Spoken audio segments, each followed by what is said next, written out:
J'ai une demande d'explication de vote de M. Jean-Philippe Nilor pour le groupe LFI-NUPES.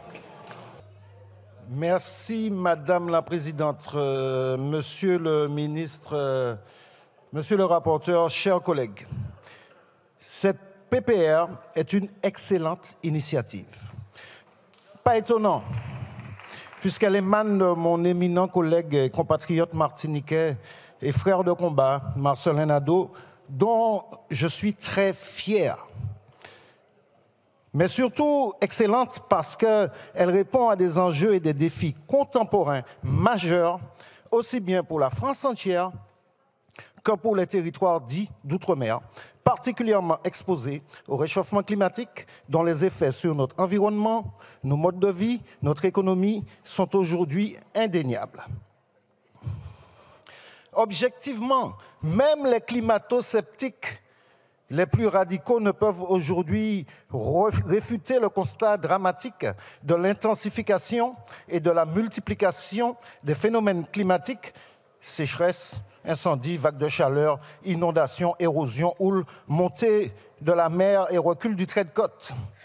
Notre planète est incontestablement en danger et le processus sera irréversible si rien n'est fait. S'agissant des villes côtières, à l'horizon 2100, près de 450 000 logements représentant une valeur de 86 milliards seraient condamnés par le repli du trait de côte selon les cartes prospectives du CEREMA établies en avril 2024. Et le pire est à venir.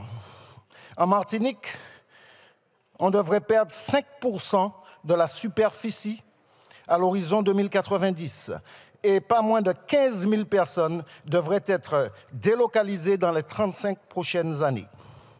D'où la nécessité d'agir au-delà du constat en engageant sans délai une adaptation non plus réactive, mais transformatrice, en anticipant les changements du futur.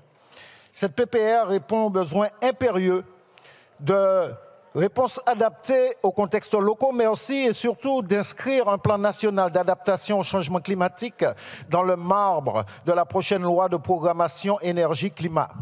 Elle ouvre enfin la voie du dépassement de la simple collecte d'éléments de recherche éparses ou de données scientifiques en se fondant sur une salutaire mutualisation des connaissances et des données scientifiques pour plus d'efficacité des politiques publiques.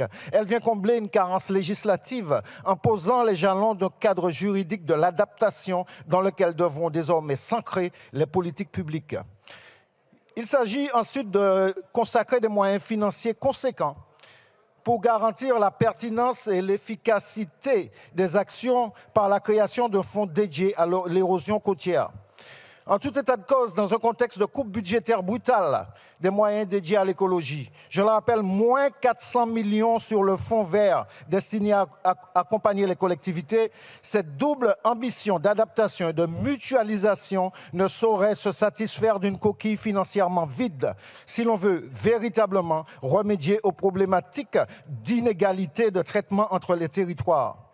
Les collectivités les plus exposées se retrouvent souvent démunies, en manque de moyens financiers, humains et techniques pour faire face là où elles devraient, de manière systématique et conséquente, être accompagnées en premier lieu par l'État. Ces collectivités, ces peuples menacés par le réchauffement climatique et l'érosion côtière vivent d'autant plus douloureusement cette réalité qu'elles ont de plus en plus conscience.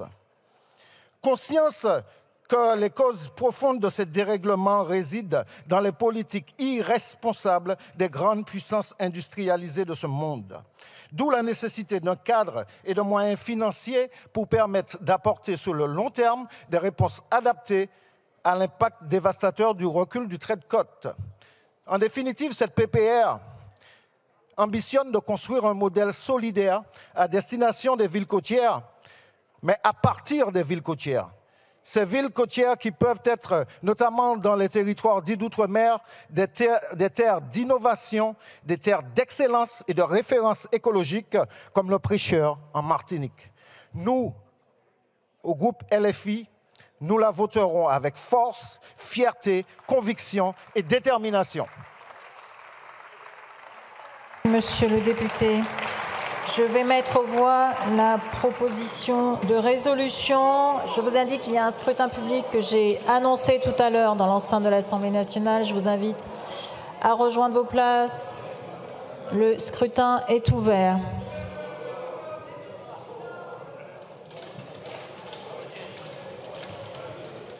Le scrutin est clos. Votant 167, exprimé 167, majorité 84, pour 167, contre 0. L'Assemblée nationale a adopté.